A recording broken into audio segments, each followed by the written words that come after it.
donc, vous me coupez, vous m'interrogez si je ne suis pas claire ou si vous voulez plus de développement. D'accord? Ok, pas de souci. Donc moi, effectivement, je représente l'association Droit Pluriel. On est une association reconnue d'intérêt général créée en 2009. Notre objet, c'est de rendre le droit accessible à tous. Donc le droit, c'est un peu plus général que la justice. C'est connaître et faire valoir ses droits. Donc la justice est déjà dans l'optique les faire valoir parfois. Nous, on en est déjà vraiment à la première étape, c'est qu'est-ce que ça veut dire être citoyen, à quoi j'ai le droit, à quoi j'ai pas le droit, quelle est ma place par rapport aux autres et à la société.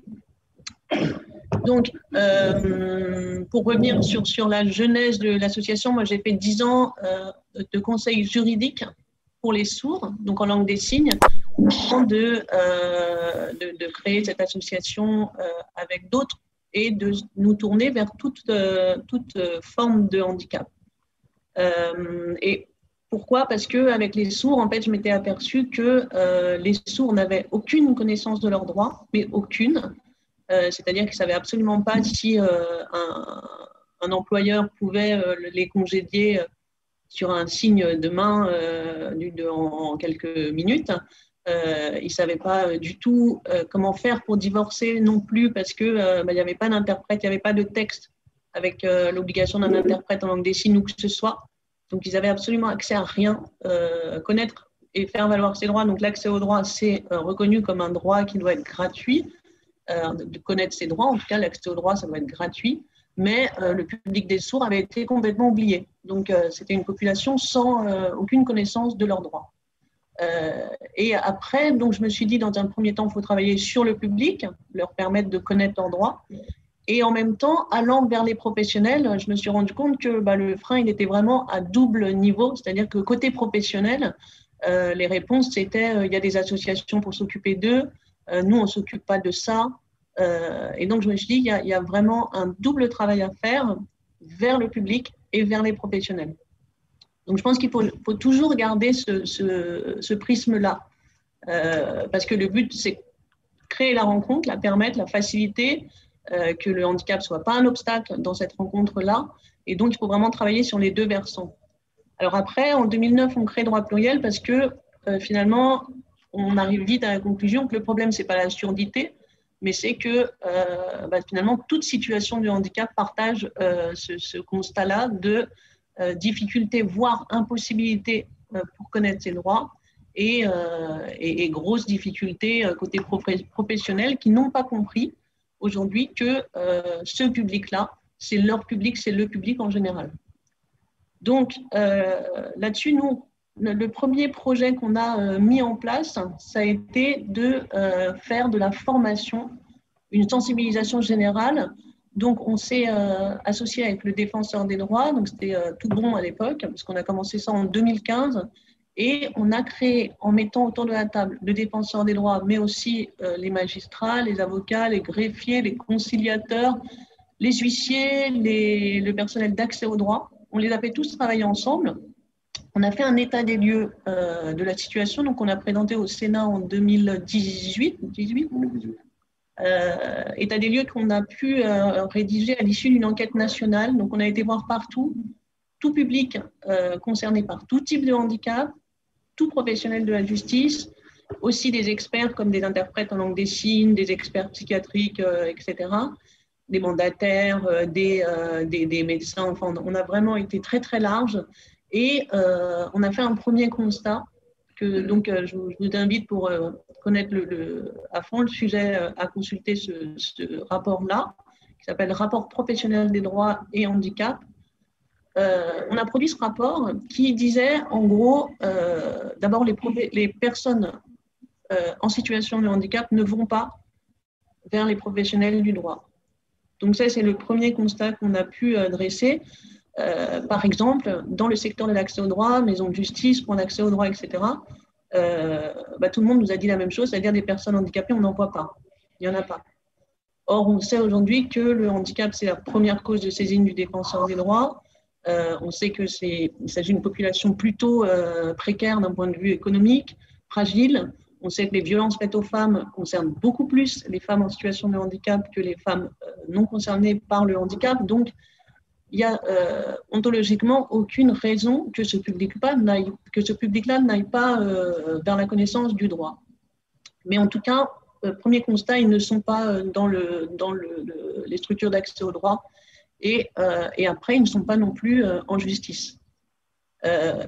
Donc là, la question, c'est pourquoi?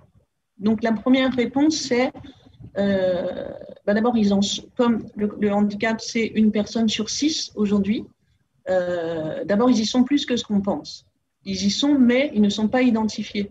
80% des handicaps sont invisibles, ce qui fait que les professionnels identifient des situations compliquées, des gens énervés, des gens qui se comportent bizarrement, des gens qui ne comprennent pas, etc.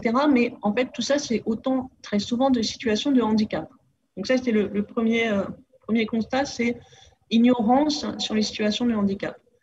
Après, effectivement, c'est quand même une population qui ne va pas spontanément vers les professionnels du droit parce qu'ils vont aller davantage vers le secteur médico-social. Parce que là-bas, ils se savent a priori mieux accueillis, ils savent qu'on comprend, on connaît mieux leur situation, ils ont des habitudes. Là où, à côté, ils savent que la justice n'a pas commencé sa mise en accessibilité, que les professionnels ne les connaissent pas, qu'il y a une certaine culture de la, comment dire, pour ne pas porter atteinte à tous nos confrères juristes, la culture des droits, c'est pas la valeur de l'égalité n'est pas la première valeur qu'on transmet aux étudiants en droit. Donc il y a quand même une espèce de culture, pour utiliser un mot un peu marxiste, de domination, qui fait que les personnes ne se sentent pas à l'aise. Donc nous, le premier travail qu'on a voulu faire, c'est il faut séparer les questions d'aménagement et d'accessibilité matérielle et le problème de ce regard-là, de ce manque de prise en compte du public. Donc il faut travailler sur les deux accès, mise en accessibilité, donc ça c'est tout ce qu'on sait, mais on pense trop rampe d'accès. On pense trop uniquement rampe d'accès et fauteuil roulant, là où statistiquement, les personnes en fauteuil roulant, c'est une réalité, mais c'est aussi une grande minorité parmi la population concernée. Donc, il faut penser à tous les autres éléments de mise en accessibilité qui sont les interprètes en langue des signes, les boucles à induction magnétique pour les personnes malentendantes, des questions de lumière, de son, enfin, c'est un ensemble, c'est repenser l'espace pour qu'il soit accessible à tout le monde. Et puis à côté, il y a une vraie question de formation. Il faut effectivement que les professionnels comprennent que le public, ça c'est vraiment une question de renversement de paradigme en fait.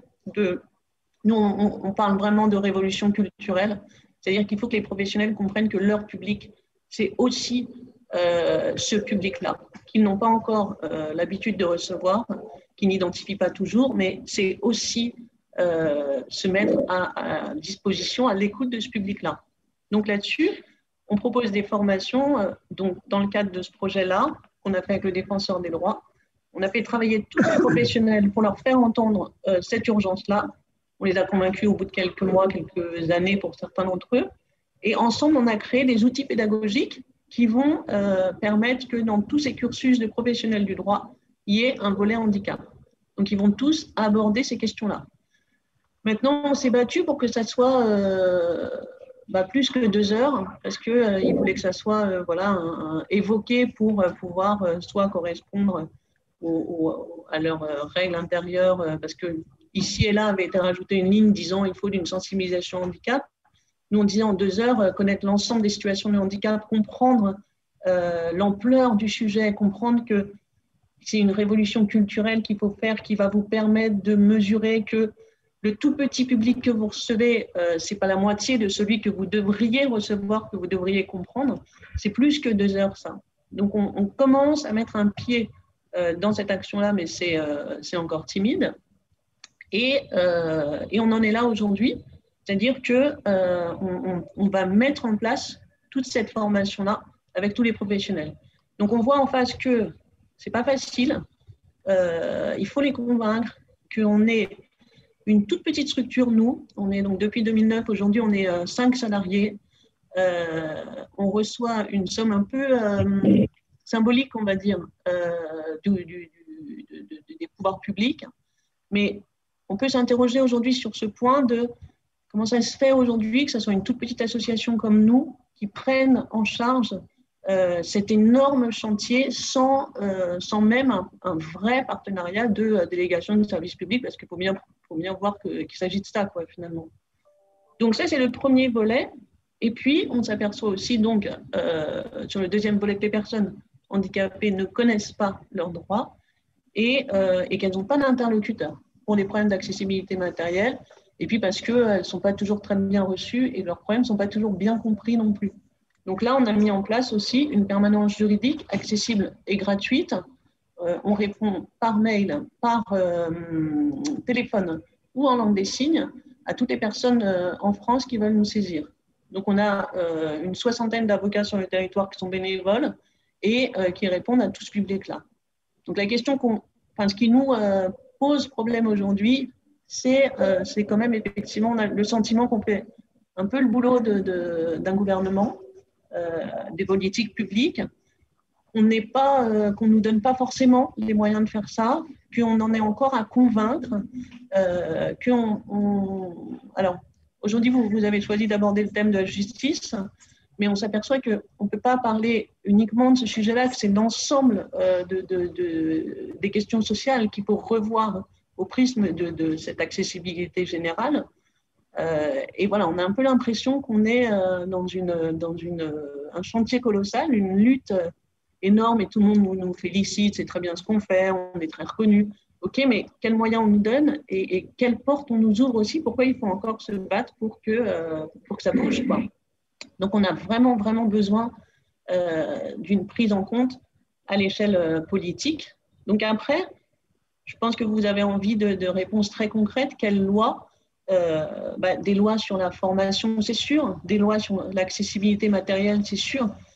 Mais il faut bien reconnaître qu'elles sont souvent là aussi, ces lois. Elles existent déjà. Donc, il ne faut peut-être pas, vous le savez mieux que moi, continuer l'escalade législative, mais il faut peut-être commencer à se poser les vraies questions de pourquoi, malgré tous ces textes, ça ne change pas et pourquoi les personnes concernées, les associations, depuis des années, râlent en disant ça ne bouge pas. Et commencer une vraie révolution culturelle. Et ça veut dire déjà à votre échelle, chez les politiques, donner la place à des personnes en situation de handicap. Comme on l'a fait avec les femmes, avec toutes les minorités, il y a un moment, il faut donner la place, créer une certaine visibilité pour que ça devienne une vraie question et que ça ne soit pas un petit sujet médico-social qui se perd parmi les autres et qui finalement souvent se résume juste à une question financière. Nous, on n'est pas du tout dans l'enjeu financier, il est réel, mais ce qu'on attend vraiment, c'est une vraie révolution culturelle où tout à coup, on comprenne que toutes les lois qu'on fait, elles concernent tout le monde et qu'une loi, elle ne doit pas être générale pour tout le monde avec un petit chapitre handicapé, un petit volet en plus. C'est l'ensemble de tout ce qu'on écrit qui doit construire une société où tout le monde peut avoir sa place, peut être là. Et qu'on continue quand même dans tout ce qui existe à faire du général pour les autres et puis du très particulier pour les personnes handicapées. Et tant qu'on est là-dedans, ça ne fonctionnera pas. Ça plaide, oui, parfaitement. Et avant de laisser la parole à Monsieur Tributo, ça plaide quand même pour que ce soit ça, ce que vous dites là. Si ça doit être dans absolument toutes les lois et être pris en compte systématiquement, ça veut dire que c'est quelque chose de dimension constitutionnelle dans l'absolu, qu'il faudrait incorporer de sorte à ce qu'une loi qui ne prenne pas en considération ça, pas juste par un petit chapitre dans un coin, ne puisse pas être recevable en fait, tout bonnement. Enfin, oui, c'est déjà ça. Puis c'est aujourd'hui beaucoup de mesures aussi de visibilité. Comme en fait, il faut suivre la même démarche que ce qui s'est passé avec les femmes, par exemple. C'est pas une question différente. Donc, c'est comment on fait pour que ça prenne forme dans les actes. Monsieur Tripoto, je vous laisse la parole. D'accord, bonjour, merci pour l'invitation. Je vais prolonger ce que vient de dire Anne-Sara Gertudo. Avant de dire un seul mot pour présenté APF France Handicap, qui est un grand mouvement de personnes en situation de handicap, présent sur l'ensemble des départements. Alors, nous avons tout un travail d'accueil, d'accompagnement de personnes en situation de handicap et de familles au quotidien. Mais aujourd'hui, je développerai aussi une démarche, je dirais, politique de l'association, de mouvement de personnes, mais aussi qui a une démarche d'engagement sociétal de l'association. Et puis, pour faire juste écho à ce qui vient d'être dit, c'est-à-dire que les personnes en situation de handicap ont une expertise à apporter pour l'ensemble de la population, que ce que nous demandons très souvent est au bénéfice de tous. Et je pense qu'il ne faut pas voir une catégorie à part, mais nous faisons partie de l'ensemble de la population, et avec certaines situations, nous pouvons éclairer l'ensemble de la société pour apporter des réponses, mais qui soient au bénéfice de tous et pas que au bénéfice d'une catégorie.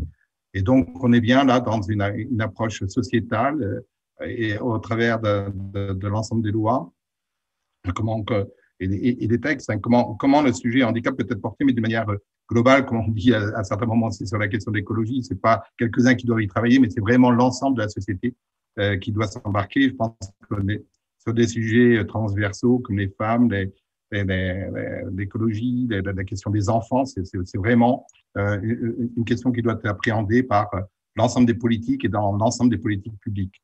Alors, d'une manière un peu plus précise sur un certain nombre de sujets, donc nous on pointe, alors si on fait écho par exemple à la loi du 11 février 2005 qui était une loi socle, mais je veux dire il y a d'autres lois aussi qui impactent la politique du handicap ou un certain nombre de lois qui nous concernent, mais au moment de la loi du 11 février, il y avait des piliers essentiels pour nous sur les questions d'accessibilité, les questions de compensation du handicap, des questions de ressources notamment, qui étaient pour nous des piliers par rapport à la loi du 11 février.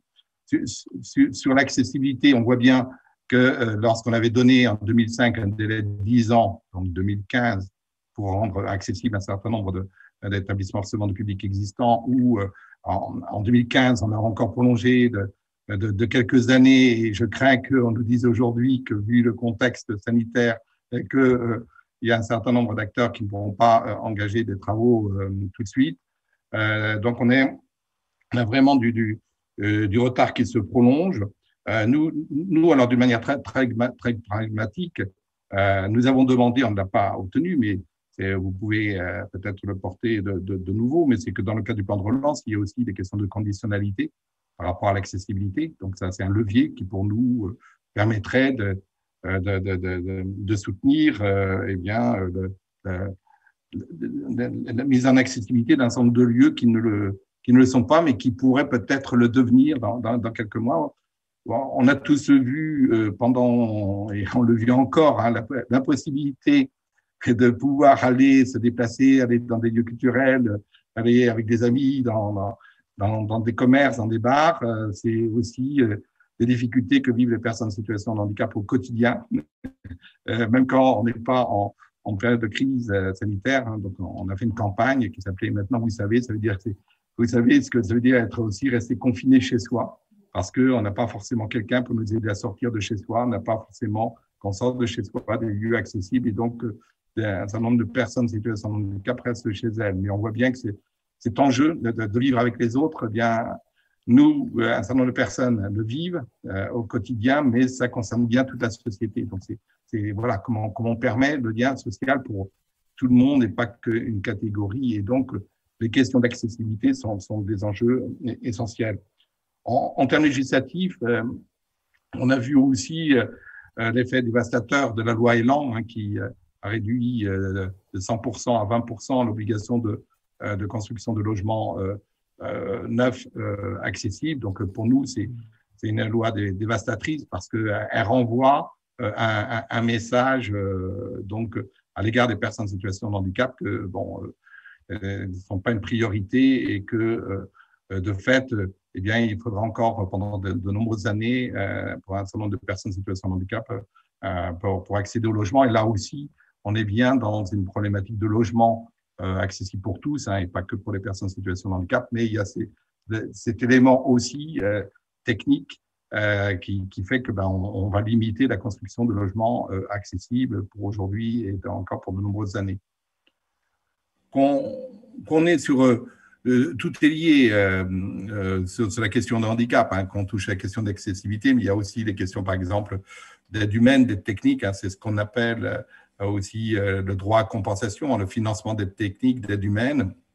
Donc là, il y a des enjeux importants qui bloquent depuis 2005 hein, en termes de qui peut accéder à cette prestation de compensation. Donc, il y a des exclus hein, de personnes en situation de handicap qui ne peuvent pas accéder à la prestation de compensation. Il y a la question aussi du périmètre, ce qu'elle peut couvrir. Donc, il y a des problèmes quand des personnes et la prestation de compensation ne couvre pas des financements, comme par exemple des personnes qui ont des difficultés pour parler, des locutions qui ont besoin d'aide humaine pour pouvoir un peu les traduire, mais qui n'ont pas les financements, pour pouvoir être accompagnés de personnes qui puissent les traduire. Et puis, il y a les enjeux de tarifs, de plafond, donc qui permet à des personnes d'avoir des restes à charge importants. Et là-dessus, ce qu'on veut particulièrement souligner, c'est l'enjeu de l'individualisation de cette prestation de compensation. Et on vient de voir un combat que nous venons de gagner après peut-être 15 ans pour militer, c'est ce qu'on appelle la PCH, parentalité, c'est-à-dire à permettre à des parents en situation de handicap d'avoir une aide humaine.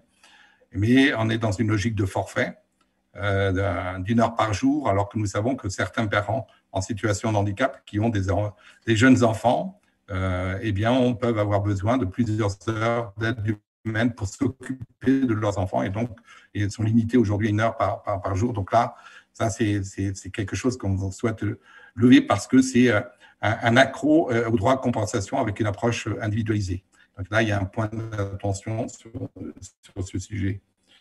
Et quand on est sur le droit à compensation, c'est tout le débat qu'il y a actuellement sur la branche autonomie, la création de la branche autonomie, la perspective d'un projet de loi qui est appelé grand âge et autonomie, mais que nous, on considère qu'il faudrait appeler projet de loi autonomie, parce que les sujets qui vont toucher, qui peuvent concerner les personnes âgées, peuvent aussi concerner les personnes en situation de handicap, qu'on est dans la question des aidants, qu'on est sur la question du domicile et des aides à domicile, qu'on est sur les sujets des aides techniques concernent une population bien plus large que les personnes en situation de handicap. Et donc, là, il y a un enjeu sur cette loi. Et puis aussi, en termes de financement, donc, on est membre d'un collectif interassociatif qu'on appelle le collectif handicap, qui réunit les principales associations. Donc, on a travaillé avec un laboratoire pour faire chiffrer aussi les besoins supplémentaires financiers. Hein. Donc, on a évalué à 10 à 12 milliards d'euros supplémentaires qu'il faudrait pour pouvoir couvrir la diversité des réponses apportées aux personnes en situation de handicap, en sachant que pour un certain nombre de ces dépenses, notamment quand on est sur des services, c'est aussi de la création d'emplois, donc c'est-à-dire qu'il y a des retours sur investissement pour les acteurs. Pour ne pas être trop long, quelques points ici à distiller, comme ça va permettre de reprendre. Quand on est sur la question de l'éducation, donc là, il y a plein de choses à dire. Il y a des évolutions, certaines, il y a un certain nombre d'enfants, adolescents qui peuvent aller à l'école et ils vont de plus en plus. Nous, le point d'intention, c'est notamment la formation des enseignants, comment ils peuvent avoir les ressources, hein, comme pour les professionnels du droit, c'est-à-dire qu'ils ont besoin, ces professionnels, d'avoir la formation initiale, continue, des ressources quand ils sont face à une difficulté pour pouvoir les aider. Donc, là, il y a un enjeu.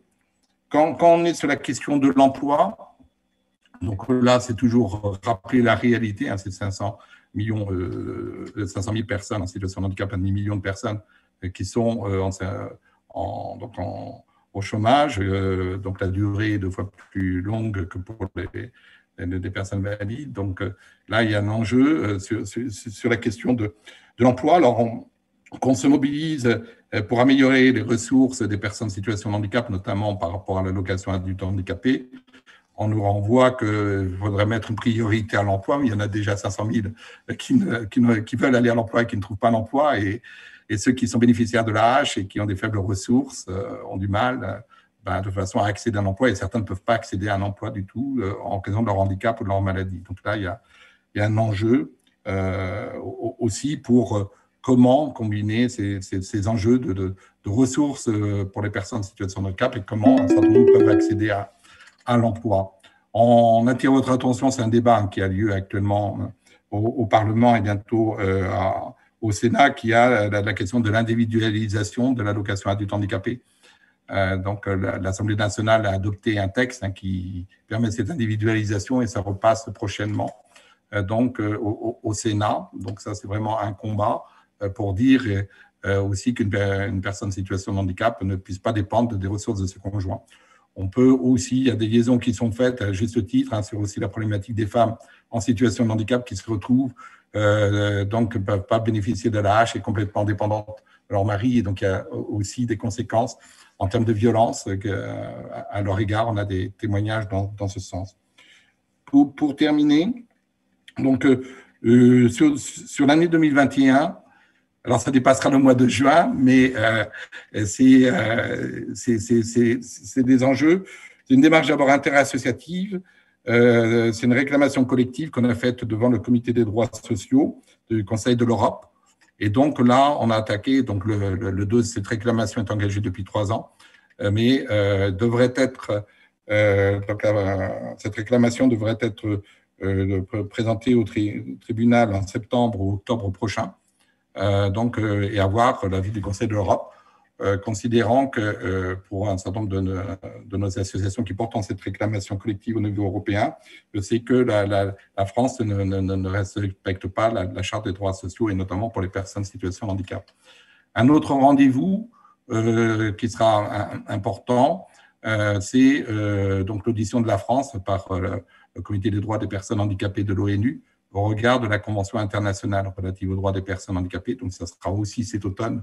Ça fait 9 ans que cela aurait dû être fait, mais ces 2 rendez-vous, réclamation collective, donc audition de la France en septembre-octobre, porté aussi avec le regard des défenseurs des droits. Donc, ça sera aussi l'occasion d'avoir le regard européen et international du respect des droits des personnes en situation de handicap en France. Et tous ces démarches-là sont très, je dirais, documentées d'un point de vue très juridique. Donc, par nos associations, on a fait de plusieurs rapports pour vraiment, la texte à l'appui, indiquer que la France ne respectait pas un certain nombre de droits fondamentaux. Et pour terminer, c'est sur la question de la Constitution, effectivement, donc dans une perspective d'une réforme de la Constitution, qu'effectivement, nous portons aussi que le handicap fasse partie des points dans la Constitution, notamment sur l'approche aussi de non-discrimination à l'égard des personnes en situation de handicap. Donc voilà, très, très résumé, en concentré, mais l'approche un peu générale en disant que tous les sujets sont extrêmement liés. Et que si on apporte une réponse dans un domaine mais pas dans l'autre, en fait, pour la personne en situation de handicap et sa famille, eh bien, entre guillemets, le compte n'y est pas. Moi, je peux bien compléter si je peux. Oui, allez-y. Ouais.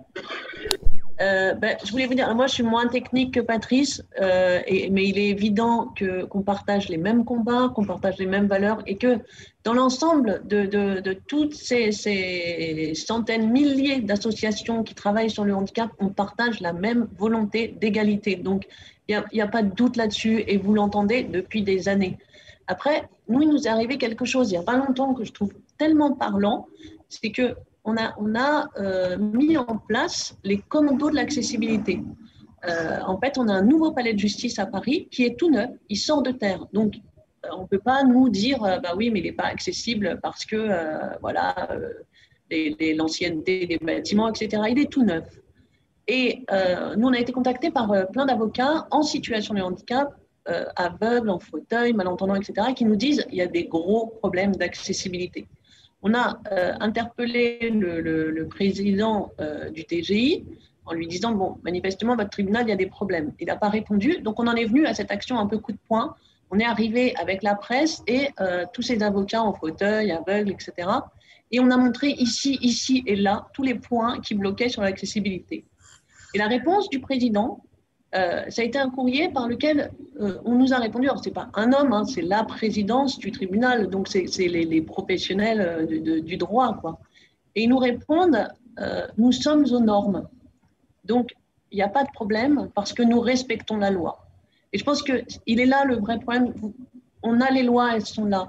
Mais c'est comme si on a des lois antiracistes et que vous avez un mec noir qui se présente au tribunal et qui dit « on ne me laisse pas rentrer », est-ce que vous imaginez la présidence du tribunal lui répondre « nous, on respecte les lois, on a fait ce qu'il faut ». Je pense que n'importe qui descendrait de son bureau et irait voir pourquoi cet homme-là, il ne peut pas rentrer.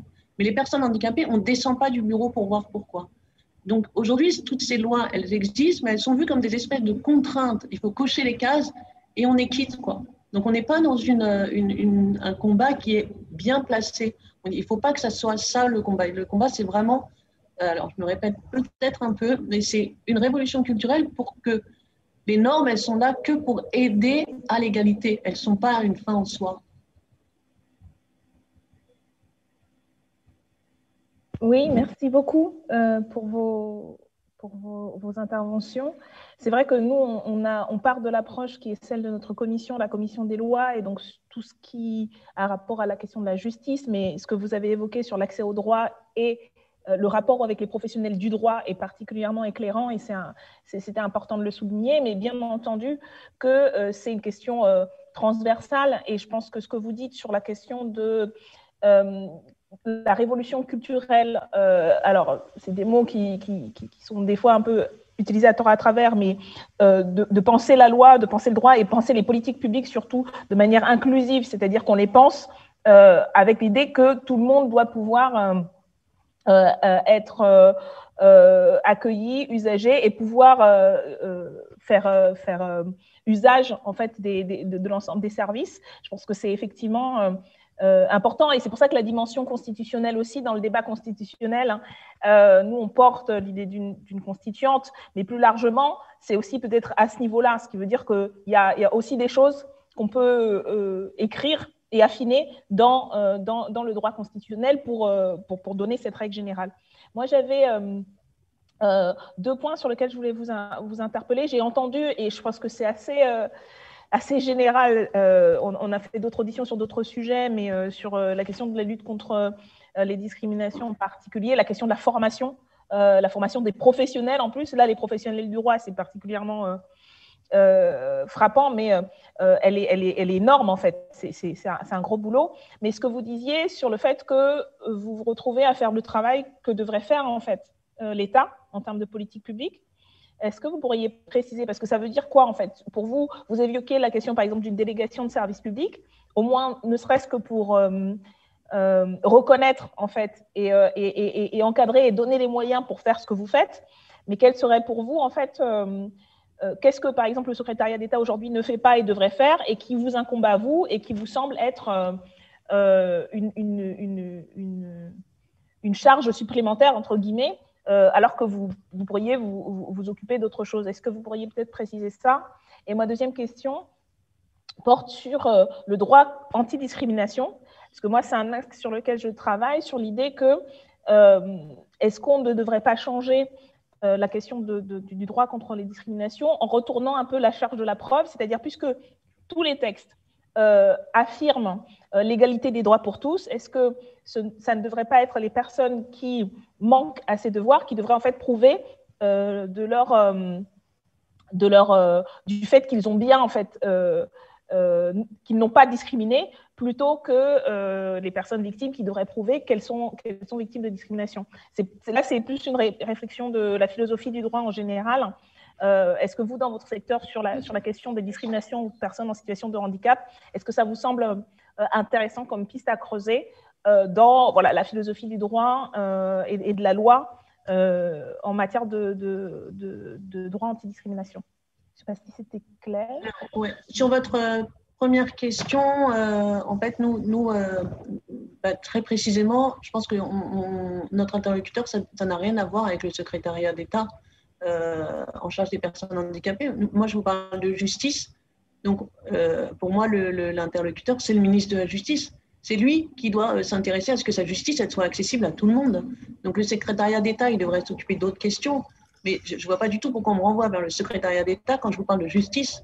Donc, pour moi, la première question, elle est là. Pourquoi est-ce que le ministre de la Justice ne s'inquiète pas de l'absence de tellement de justiciables dans ces structures? pourquoi ils ne s'inquiètent pas du fait qu'il y ait tellement de personnes qui ne puissent pas connaître leurs droits, qui ne puissent pas intégrer les procédures.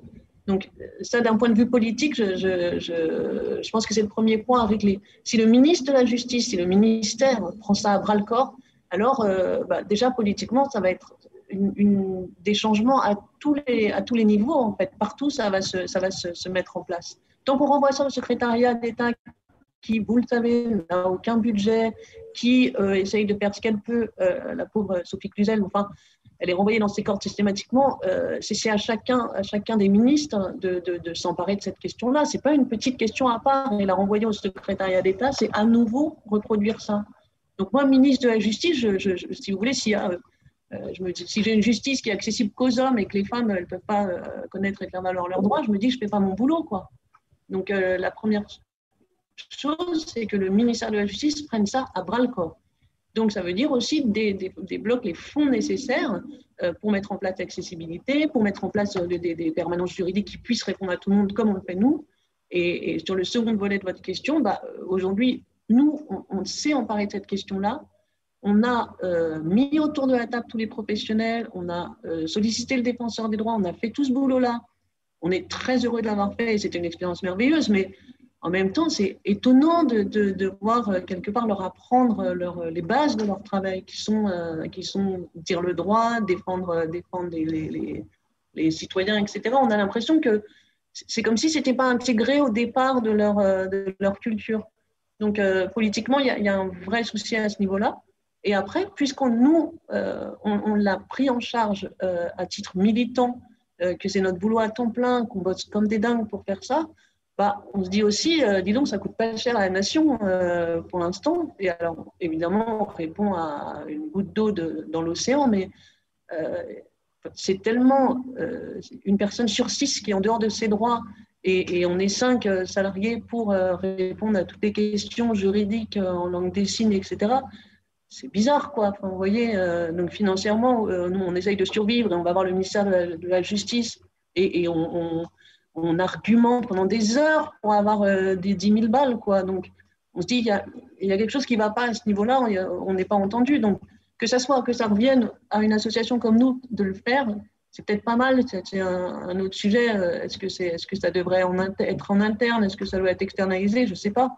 Mais en tout cas, il faut qu'on ait les moyens et il faut qu'on ait le soutien politique. Donc, ça, c'est sur votre première question. Sur la deuxième, le sujet de la discrimination, c'est vraiment un débat de juristes et je ne vais pas monopoliser toute la parole. Moi, je crois surtout que tout ça renforce parfois aussi l'idée que il y a de l'antagonisme, qu'il y a toujours que la personne en situation de handicap, elle est victime, que les autres en face se sentent toujours empêchés d'être libres parce que, oh là là, si je fais ça, je vais me retrouver auteur de discrimination, etc. Personne ne sait plus quoi faire, ça empêche les relations. Et j'ai plutôt l'impression qu'il faut être dans l'acte positif. Donc nous, par exemple, on est vraiment sur, je vous l'ai dit, la visibilité, la représentativité chez les professionnels du droit. Ce qui a permis des vraies avancées, ce sont les avocats en situation de handicap, les magistrats en situation de handicap, etc. Donc si vous, à l'Assemblée nationale, il y en avait un certain nombre d'entre vous qui étaient également en situation de handicap, on se poserait les questions différemment, c'est-à-dire que ça deviendrait des gestes naturels au lieu de se construire dans l'antagonisme. Pour compléter. Et pour finir sur ce sujet-là, parce que je vous dis juste, c'est passionnant. Nous, en ce moment, on a plein on travaille avec des élus en situation de handicap, dans l'opposition, et l'accessibilité, ça devient un vrai enjeu pour eux. C'est-à-dire qu'on leur refuse l'accessibilité quand on n'a pas envie de les entendre. Et donc c'est une vraie question de citoyenneté. On n'est pas dans le médico-social, on n'est pas dans le secrétariat d'État, on est dans la citoyenneté, l'égalité, la justice. Mais je vous laisse la parole, Patrice. Non, mais c'était pour compléter. C'est sur la première question autour des enjeux d'accès au droit, d'accès à la justice. Donc d'abord, c'est aussi dans la formation des professionnels, c'est d'une manière générale, mais on le voit de toute façon dans tout domaine, c'est de regarder le temps en formation initiale qui est donné aussi pour appréhender les sujets de handicap. Généralement, c'est quelques heures sur 2 ans ou 3 ans ou 4 ans, ou plusieurs années de formation. Donc là, c'est vraiment là que et c'est effectivement les ministères de tutelle qui ont la responsabilité des programmes d'intervenir. Par exemple, pour les architectes, c'est le ministère de la Culture. C'est pas voilà, donc c'est bien ces ministères de tutelle qui ont la responsabilité. L'enjeu aussi des organisations professionnelles de formation continue qui est aussi accompagné parce que les situations évoluent, les textes évoluent et est important d'intervenir sur ces deux dimensions. Je pense aussi, comme je disais tout à l'heure, que les personnes en situation de handicap peuvent éclairer, mais vous le savez, sur d'autres catégories de population, mais aussi l'accès aux droits, d'une manière générale, est parfois très complexe. Comment on le rend plus simple, donc, parce que là aussi, c'est qu'on parle souvent de non-recours pour les personnes en situation de recours au droit. Et donc, les personnes en situation de handicap, quelquefois, ne vont pas recourir à leurs droits parce que c'est trop compliqué, ne comprennent pas. C'est déjà vrai pour une grande partie de la population, mais parmi la grande partie de la population, il y a aussi les personnes en situation de handicap. Sur les questions de discrimination, effectivement, ça c'est intéressant, votre proposition de verser la charge de la preuve. Je prendrai sur l'exemple de l'accessibilité. On dit très souvent que, par exemple, c'est un sujet de discrimination parfois indirecte. Ça peut être direct si la personne dit ostensiblement « je ne veux pas rendre accessible », mais généralement, elle va plutôt dire « mais je n'étais pas informé, on ne m'a pas conseillé », voilà. Et donc, bien qu'elle puisse prouver que le fait de ne pas avoir rendu accessible, c'était vraiment pour des difficultés vraiment réelles, financières, techniques, mais quelquefois, on peut être interrogatif quand devant un commerce, il n'y ait qu'une petite marge de 5 cm et que la personne a fait plusieurs centaines de milliers de travaux à l'intérieur et n'a pas supprimé la petite marge. Et donc, c'est là qu'elle puisse prouver qu'elle avait bien les moyens de pouvoir supprimer cette marche et elle ne l'a pas faite. Et donc, elle puisse prouver qu'elle avait bien des raisons objectives de ne pas le faire. Et donc là, ça nous faciliterait parce que quand on attaque un certain nombre d'interlocuteurs, il faut vraiment argumenter pour pouvoir prouver que la personne a vraiment fait un acte de discrimination à l'égard des personnes en situation de handicap.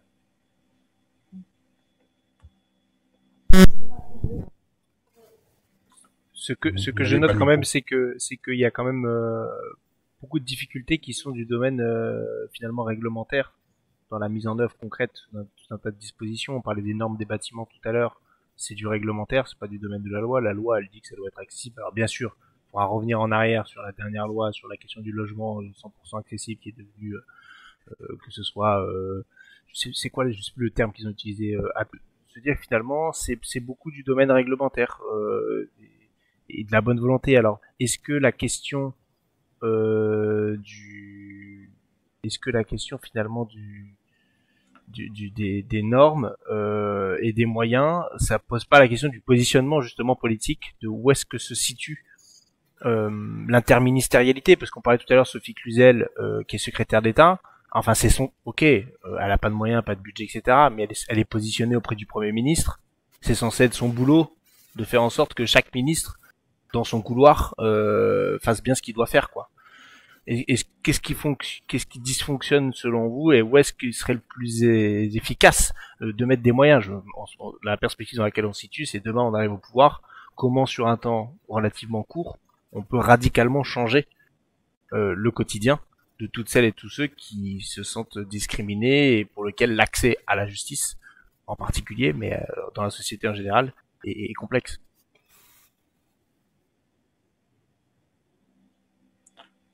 Oui, peut-être. Excusez-moi. Je ne sais pas si vous m'entendez. Juste, si je peux compléter ce que dit Hugo, peut-être pour clarifier par rapport à mon interrogation. J'entends bien, et c'est bien de le redire, que c'est dans chaque champ, la question de la justice, la question de l'éducation, etc., qu'il faut la prise en compte. Mais justement, l'existence, par exemple, d'un secrétariat d'État. Mais nous, on s'est posé la question, par exemple, d'avoir un commissariat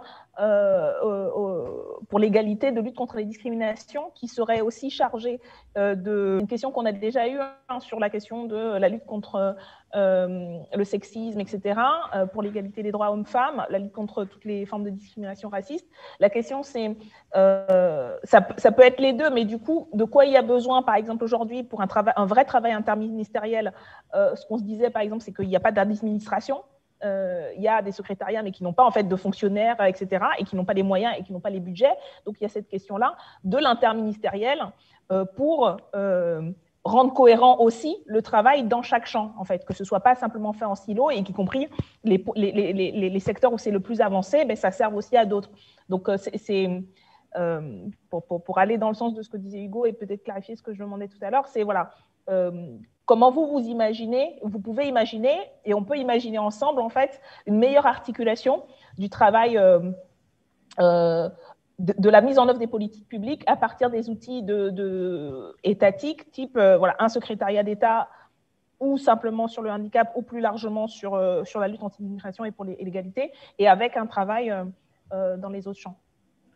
Moi, je crois que pardon, vous voulez répondre, Patrice? Vas-y.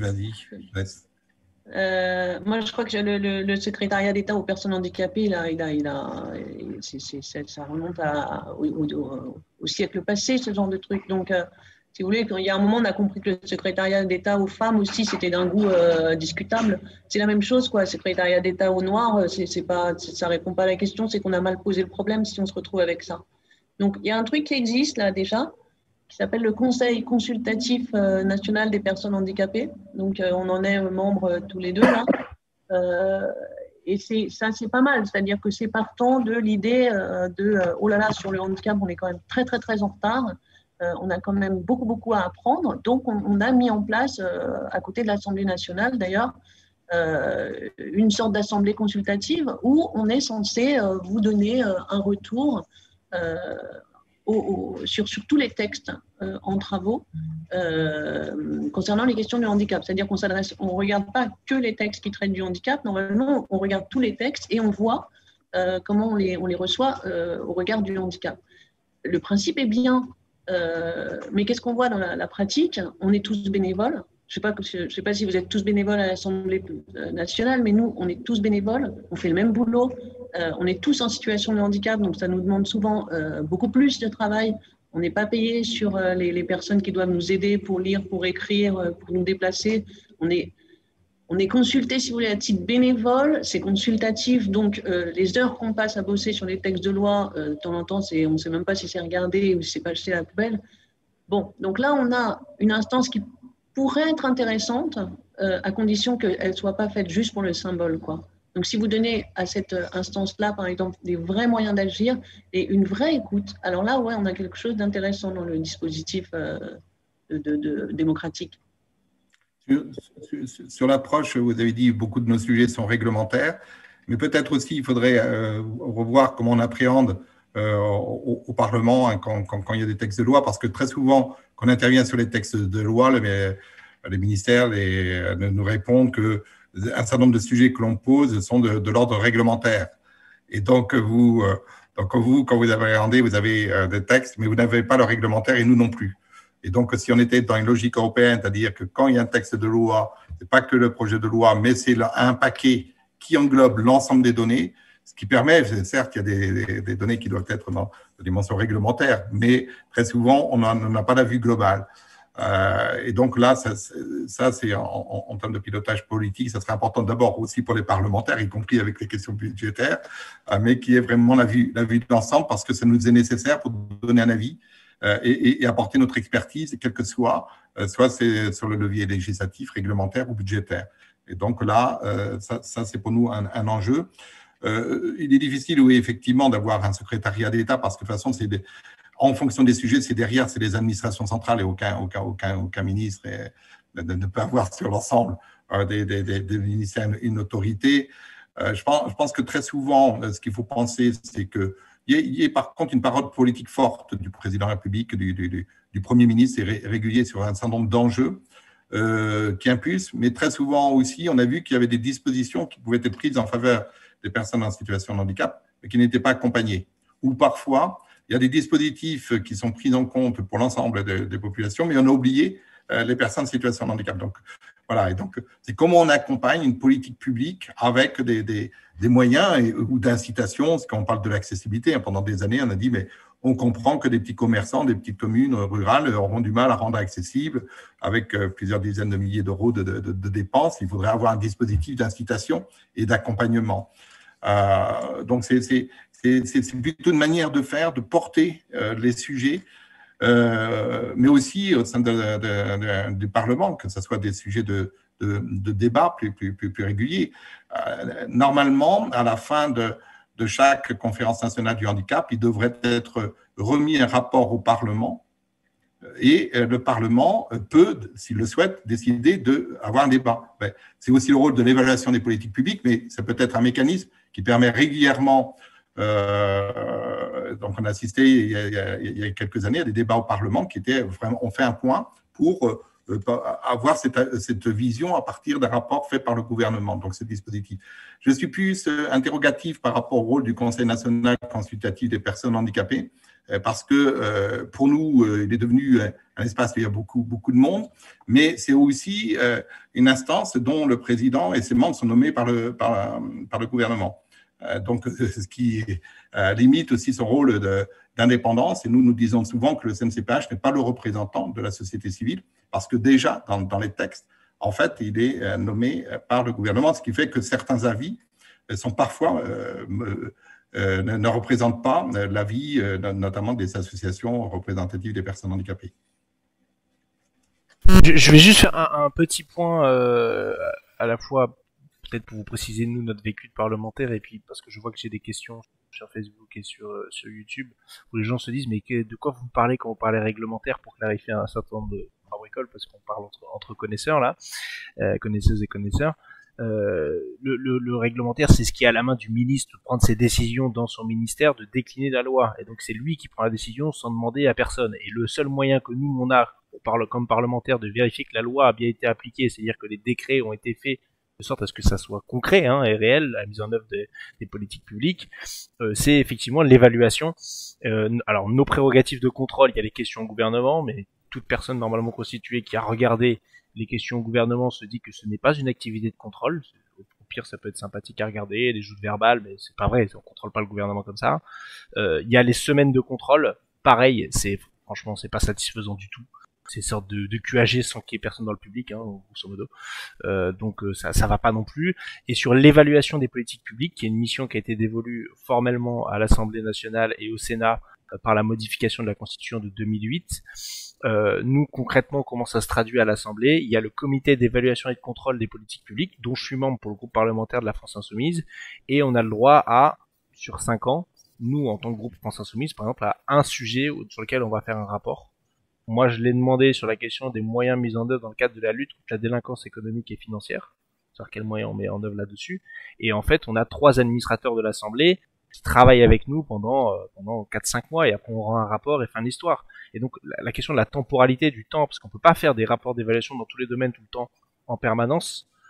Dans l'idéal, il faudrait, mais pour ça, il faudrait qu'il y ait une administration à l'Assemblée nationale. Il faudrait qu'il y ait 50 administrateurs qui en permanence sur les domaines, sur chacun dans leur domaine, et en lien avec les parlementaires qui sont dans les différentes commissions, commission des lois, commission développement durable, commission éducation, etc., puissent aller chercher la petite bête dans les ministères, faire des contrôles sur pièce et sur place. Alors, est-ce que vous aviez promis dans l'hémicycle, pendant votre loi, qu'il y aurait 500 personnes qui travailleraient sur l'inclusion de je sais pas trop quoi, hop, est-ce qu'ils existent, est-ce qu'ils sont là, est-ce qu'ils ont été recrutés, à quel niveau de qualification? Vous nous aviez promis dans votre maquette de formation de former tous les professionnels à l'accès au droit, est-ce que c'est le cas, combien d'heures? Et tout ça finalement, on a y compris pour nous, c'est du one shot, c'est quand on a le temps de s'intéresser à un sujet, on y met du temps, puis après on passe au sujet suivant. Donc il y a vraiment un sujet, après c'est pas de ça dépasse les questions qu'on soulève ici, mais il y a un sujet du rôle du Parlement sous la Ve République et de sa capacité à réellement contrôler l'action de l'exécutif. Là, je me le mets en note pour plus tard pour nous sur la réflexion qu'on a sur les questions constitutionnelles. Pour prolonger, il y a un enjeu qui prolonge ce que vous venez de dire, c'est la question des statistiques.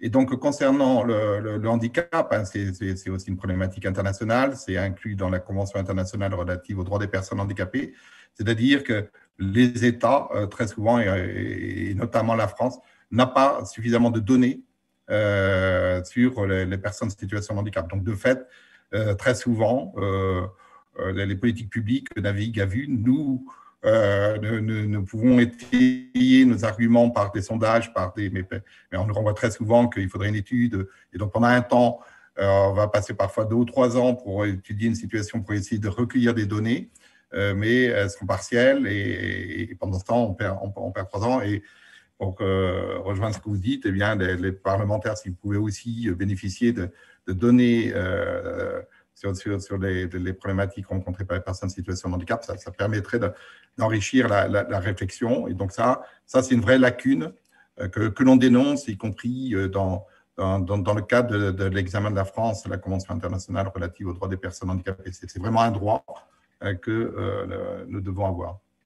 C'est sûr, c'est comme les personnes, juste Daniel, petit truc, mais juste parce que j'y pense maintenant, les personnes qui sont victimes de violences, par exemple dans les structures spécialisées de prise en charge des personnes en situation de handicap, je sais que ça peut être un sujet à un moment donné, qu'ils avaient mis un numéro vert en place pour les personnes, et finalement aujourd'hui, on a des morceaux de statistiques, ce que fait le défenseur des droits, qui est le réceptacle d'une partie des plaintes et des gens qui savent que le défenseur des droits existe, qu'on peut le solliciter et qui ont pu bénéficier d'une instruction. C'est clair que bon, nous on manque de visibilité, que nous on manque de visibilité en tant que parlementaire, je vais dire bon allez, on pourrait encore passer, mais c'est-à-dire que ce manque de visibilité elle est généralisée et que l'exécutif c'est la même chose pour eux quoi. On se demande comment ils peuvent construire des politiques publiques dans le brouillard. Peut-être qu'ils ne veulent pas voir. Mais je laisse la parole à Daniel. Oui, je voulais rebondir en fait dans la discussion parce que je trouve que c'est intéressant puisque ça aborde en fait des questions vraiment d'accès au droit et de démocratie, ce que vous disiez au départ. Je ne sais pas si on m'entend. Oui. Ouais. Et vraiment fondamental. Hein. Et c'est ça que je trouve intéressant parce que beaucoup l'ont dit, c'est pas juste une question qui concerne les personnes en situation de handicap, mais qui concerne l'ensemble de la société. Moi, je retiens 2 choses sur la démocratie et les institutions. Je reviens là-dessus parce que c'est vraiment quelque chose autour duquel nous on réfléchit, c'est-à-dire comment on articule les différentes. Nous, on pense la question par exemple de la Constituante comme justement une mise à plat et où on réfléchit comment on redonne du pouvoir aux institutions démocratiques, on les remplit à nouveau d'un vrai sens et d'un vrai pouvoir et on réengage les citoyens là-dedans, mais ça veut dire aussi très concrètement pour le travail parlementaire. Une des choses, si vous suivez les débats, j'imagine que vous avez dû les suivre sur un certain nombre de questions, quand les parlementaires font une demande de rapport au gouvernement, souvent ces demandes de rapport sont récusées au motif que le Parlement peut le faire. Comme l'a dit Hugo, en fait, le Parlement n'a pas les moyens en fait, financiers et humains pour véritablement faire ces rapports-là. Et c'est pour ça qu'on les demande au gouvernement parce que l'exécutif a les données ou a le travail et a le recul pour le faire. Mais en règle générale, et bon, ça a été assumé comme tel, d'un refus systématique des demandes de rapport au gouvernement par le Parlement. Et je pense que là, on touche le cœur de l'autre débat si on dit qu'en termes législatifs, on a une base solide qui peut certainement être améliorée ici, là, qui doit être détricotée sur toutes les lois qui ont été faites dans le mauvais sens, mais cette base-là, elle existe. Le travail du parlementaire, c'est aussi le contrôle, effectivement, de l'action du gouvernement et l'évaluation. Et je pense qu'il faut qu'on va continuer à réfléchir et j'espère qu'on aura l'occasion peut-être d'échanger aussi par courriel et dans les prochaines semaines parce que l'idée, par exemple, nous, une chose qu'on avait portée, c'était sur la question des discriminations en général, qu'il y ait un rapport qui soit remis au Parlement et qu'il y ait un débat sur le Parlement et que le Parlement vote, y compris sur ce type de rapport pour donner en fait les grands axes des politiques de lutte anti-discrimination et pour l'égalité. Mais voilà, le simple fait de dire, voilà, il faudrait qu'il y ait régulièrement des débats au Parlement, d'évaluation, et puis on vote sur le bilan et on vote sur les perspectives. Ça peut être une proposition, effectivement, à creuser. Le deuxième aspect, c'est sur les institutions, les instances, parce que c'est un débat qu'on a eu quand on a parlé de la réforme du CESE, par exemple, sur les avis qui sont demandés, mais qui, en fait, sont purement consultatifs quand on les consulte, parce qu'effectivement, souvent, même nous, on n'a pas le temps en fait, de les consulter parce que l'agenda est c'est pas nous qui faisons l'agenda en vérité. Mais donc voilà, comment on articule la démocratie parlementaire qui doit assurer ce contrôle et les formes de démocratie citoyenne, civile, dans le cas particulier de la question du handicap. Mais encore une fois, je pense que ça résonne. Il y a plein d'échos, d'exemples sur d'autres questions et sur des questions en fait très larges et générales sur ça. Vous parlez d'un conseil consultatif. En ce moment, on a le débat sur le Covid et la démocratie sanitaire. Comment on fait vivre des instances qui peuvent être utiles, mais du coup, on a l'impression que ça devient des coquilles vides. Et comment éviter le biais de créer des instances qui, en fait, se retrouvent effectivement des bénévoles qui font vivre quelque chose, mais dont on n'utilise pas assez le fruit, quoi. Je ne sais pas si vous avez des éléments là-dessus.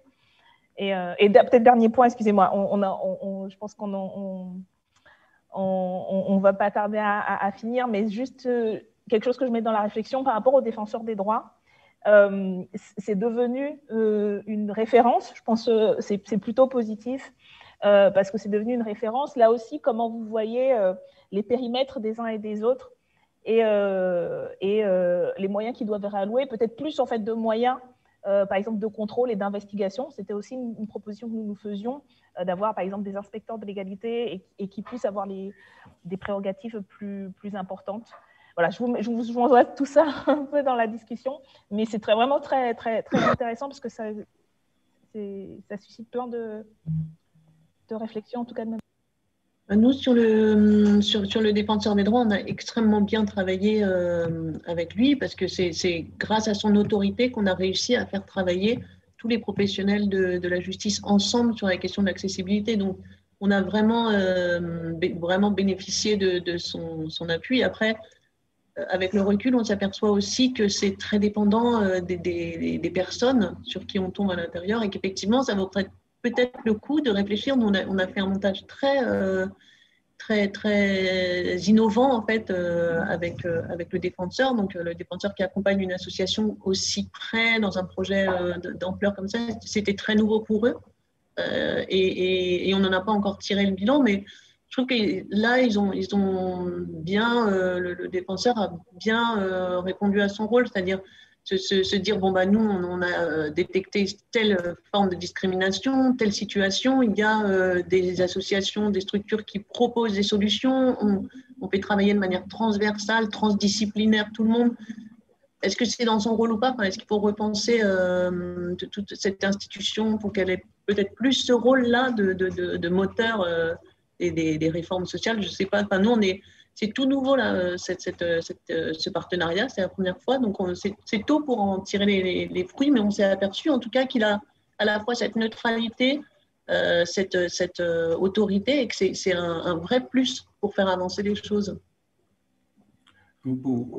Un message qu'on a essayé de faire passer, ou j'ai essayé de faire passer cet après-midi, c'était de dire que sur les politiques publiques, enfin pour vous, dans votre rôle de parlementaire, c'est de dire qu'est-ce que la question du handicap peut venir éclairer le sujet plus global hein, que vous portez, y compris dans tout sujet de politique publique, mais aussi de démocratie, d'accès à la justice. Donc, à chaque fois, sans forcément faire quelque chose de spécifique sur un rapport sur le handicap, mais à un moment, comment nous, on peut aussi apporter un éclairage par des situations parfois extrêmes dans lesquelles sont les personnes en situation de handicap, qui sont d'une autre extrémité que d'autres catégories de population, mais on peut venir apporter un éclairage au bénéfice de tous. C'est pour ça que aussi maintenant, de plus en plus, et au nom de notre association, on a une approche sur la question du handicap, mais par une approche plutôt sociétale, et on a beaucoup de ponts avec un certain nombre d'autres catégories de populations sur lesquelles il y a les mêmes mécanismes, avec des particularités après, et après, il ne faut pas s'enfermer dans la technique. Donc, il faut plutôt avoir ce regard sociétal. Derrière la technique, on y arrivera si le sociétal, on a pu avancer. Sur le défenseur des droits, pour nous, ce qui est important, donc d'abord, c'est cette dimension d'autorité indépendante, que c'est des personnalités à chaque fois différentes qui ont été à la tête des défenseurs des droits, mais presque uniquement, et même y compris quand a été créée la HALD et la Haute Autorité de lutte contre les discriminations, bien dès le départ, les présidents et puis maintenant le défenseur des droits, ont porté la question du handicap, ce qui n'était pas si évident il y a une quinzaine d'années de lier discrimination et handicap.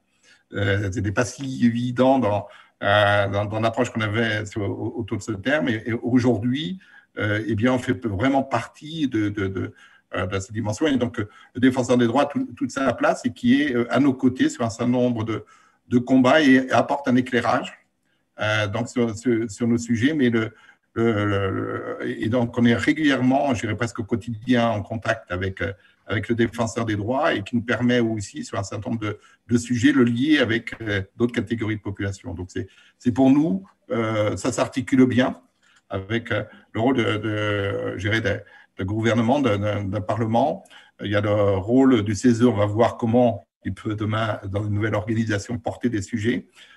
Et pour nous aussi, c'est comment, dans tout ce dispositif, les associations sont aussi donc reconnues dans le dialogue social et civil, ce qui n'est pas toujours le cas aujourd'hui.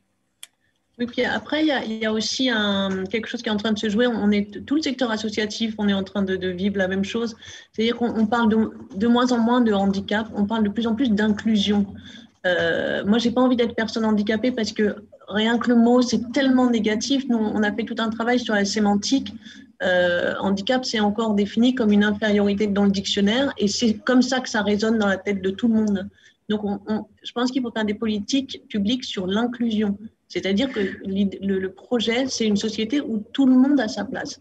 Et moins une politique populationnelle qui sonne un peu charité et assistance. Vous voyez, on continue à parler de lois en faveur des personnes handicapées. Ce n'est pas des lois en faveur des personnes handicapées, c'est des lois pour l'égalité.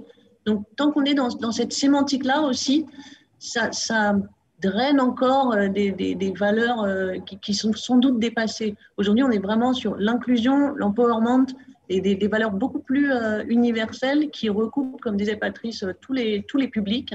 L'idée, c'est qu'on construit une société où tout le monde a sa place. Et on n'essaie pas de faire un peu comme ça pour les personnes handicapées, un peu comme ça pour les femmes, un peu comme ça pour les homosexuels. Enfin, on construit l'égalité.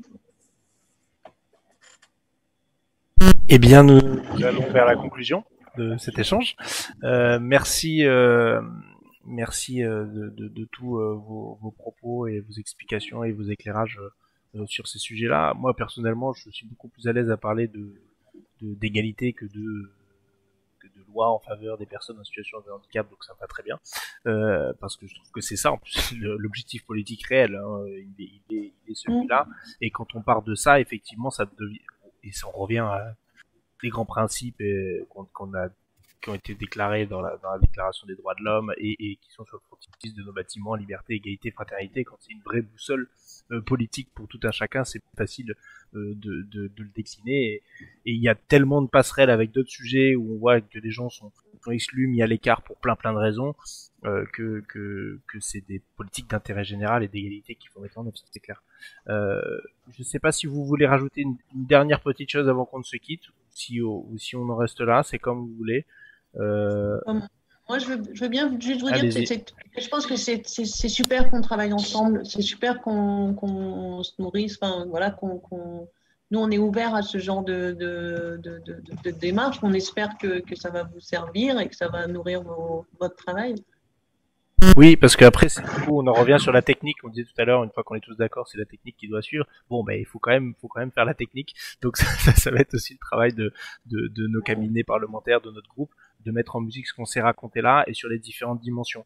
Parce que, encore une fois, moi, je vous le dis très concrètement, dans des tas de domaines, on voit que ce qui pêche et là où on peut agir rapidement, politiquement, dans une temporalité qui est meilleure pour tout le monde, c'est ce qu'on appelle du domaine réglementaire, des moyens, du budget, des moyens, mais aussi de la norme et comment on le décline. Et donc, on a envie, nous, en tout cas, d'être prêts en 2022 et pas de se dire bon, alors au fait, qu'est-ce qu'on fait une fois qu'on arrive au pouvoir, d'avoir un peu anticipé. Ça veut pas dire qu'on fera exactement ce qu'on avait dit qu'on ferait avant, parce qu'il y a toujours cette phase qu'il faut respecter de consultation où on rebrasse un petit peu les avis des uns et des autres.